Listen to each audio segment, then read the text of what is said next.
Well,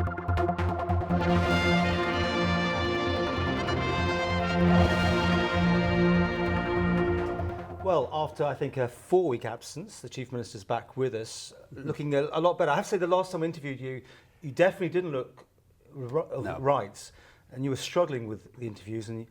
And obviously, back. Can I ask you? I mean, obviously it's personal, but can I ask you what was wrong and how are you now? Well, it's a number of things. I don't want to go into the details, but it really was starting before Christmas.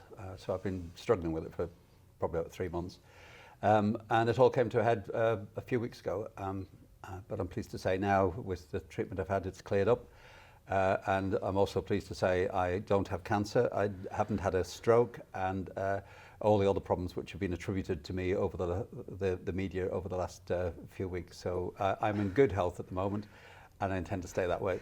That is pretty scary, isn't it, when you read these things? It is scary. It's also quite demoralising to hear such nonsense being spoken about someone's health. Has stress played a part, though? Because you have been under, again, the usual pressure, but from the same people. But I mean, does that all play a part in keeping up with this job? It does, and I won't deny it. There's a huge amount of stress in this job, more so perhaps than previous chief ministers, with the level and intensity of some of the challenges facing government, which we've had to deal with, such as rebalancing the budget, such as dealing with the UK government, the international agenda.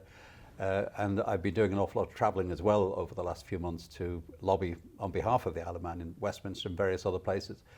All this does catch up with you in the end, and I think stress probably did play a fair part in it.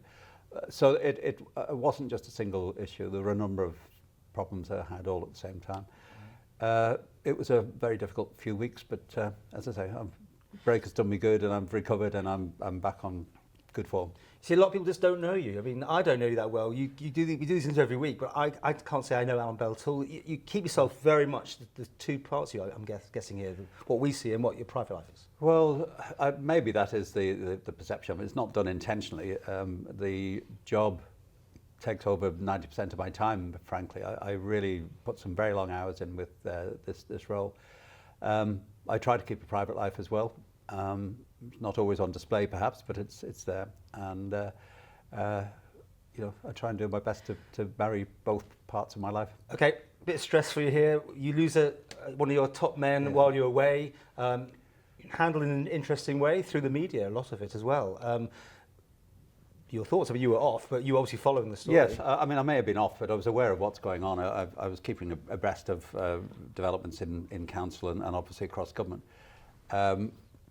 I was aware before I went off ill that there were some concerns on the part of Mr. Robert Shaw, which I had hoped at that point I'd been able to resolve. It was a disappointment, I have to say, when I heard that he'd resigned, and particularly to resign the day before the budget was an unfortunate piece of timing, to say the least. Now that's diplomatic code, if I've heard it. You were furious, no doubt. Well, it could have caused some problems. Fortunately, we responded quickly, I think. Council endorsed quickly a replacement minister. I believed that we needed an instant turnaround so that we couldn't allow speculation to fester over a period of time until I came back from illness. We didn't want it to impact in any way on the reaction to the budget. It was a very important week for government, with it being budget week, and therefore had it been allowed to linger on, we may be drawing away from the need to focus on that budget. So we took an early response to appoint a new minister. Mr. Shimon was brought in particularly because he's an experienced minister, and also I didn't want to have to trigger a further reshuffle. By putting an existing minister in that role, it would have meant reshuffling further down the pack, and I don't want that to happen, especially at this time, bearing in mind that LegCo elections may trigger reshuffle in the next few weeks. You used the we throughout that, so you were definitely, I mean, Eddie Tear was running the country as such, but you are still on the phone to him? Or absolutely, I was well aware of what's going on. Did you feel that, actually with you being off field, that we didn't really know who was doing what for a long time? It wasn't really clearly portrayed that Eddie Tear was in charge properly until a couple of weeks into your illness almost? I honestly don't know what the public perception was on that. If that was the case, I can only apologise, because Mr. Tear had delegated authority from the day I went off. And we worked very closely over that period, so I was aware of what was going on. Because you don't have a deputy as such, do you? There is no official deputy, Can you pick anyone to take over? Yes. Then? So you put here, you said, Eddie, take it. Yes. Did that upset Mr. Robertshaw then?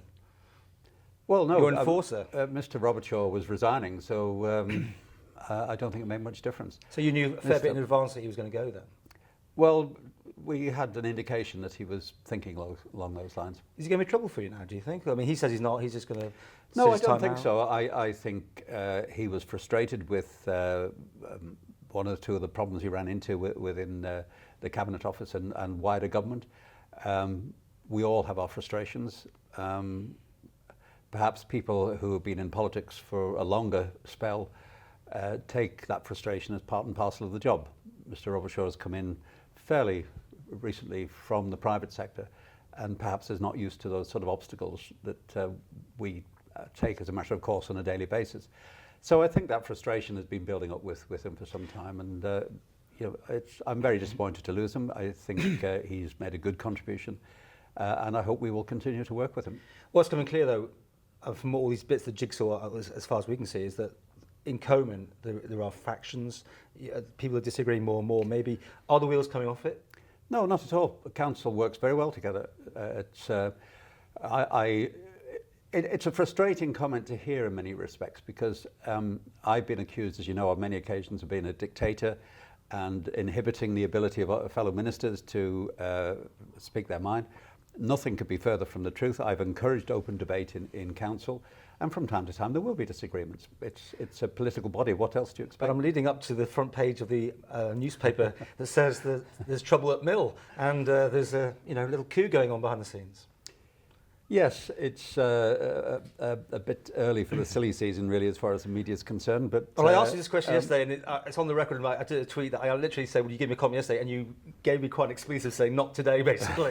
Were you frustrated? I mean, you're laughing at it now. Yes. Is this not what you need, or will you just think it was a bit tittle tattle? It's unhelpful at this particular juncture. Again, coming hot on the heels of the budget. I have spoken to Mr. Watson at some length. I know his frustrations at certain steps which have taken place.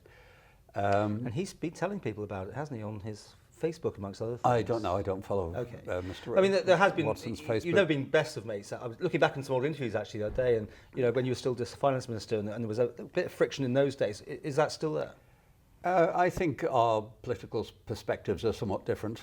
There's no hiding that fact. And personal ambitions are different. Does he want the job, do you think? Does he want this job? Yeah. It's quite possible. I don't know. But Mr. Watson has assured me that the report as appeared in the newspapers was an inaccurate interpretation of what took place. They're standing by it. The newspapers, I've spoken to the newspapers, they say they stand by it, and they've had it corroborated by another minister. Now, I don't know, I wasn't there. It's not for me to speculate. Yeah. If members believe they need a new chief minister, then there is a mechanism there, a vote of no confidence. Would that mean Coman first to flag it to you, yes, and then take it off to Tynwald for the ratification? Yeah. So you'd go before it got to that, would you then? Yeah, yes. If Coman turned around and said if there's clearly no support for any chief minister who can read the runes would recognise it would be pointless fighting on if you've no support there. I've had no indication at all from the rest of my colleagues that there is any concern along those lines.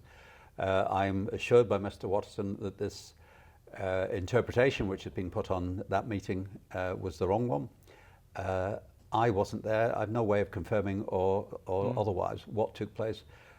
My sole ambition, now I am well again and back in the office, is to stay absolutely focused on our three priorities, which is growing the economy, balancing the budget, and helping the vulnerable. And we have 18 months left to continue to deliver the agenda, which I believe we've been doing quite successfully. And I do not want distractions with nonsense like this coming along. There is a place for that. If they're unhappy, there is a mechanism for it too. Well, let's go back full circle. I mean, your health, at the end of the day, are you in a position to see the term out? I mean, of course, yes. Yeah. There is no long-term problem whatsoever. It's just something, or combination of factors which came together, which put me out of action for 2 or 3 weeks. you know, I am human like everyone else, and as you say, the pressures, the stress, and general illness which is around can affect me just like everyone else. I'm not Superman, although I'd like to think so, but sadly that isn't the case, and I suffer too. So I'm human.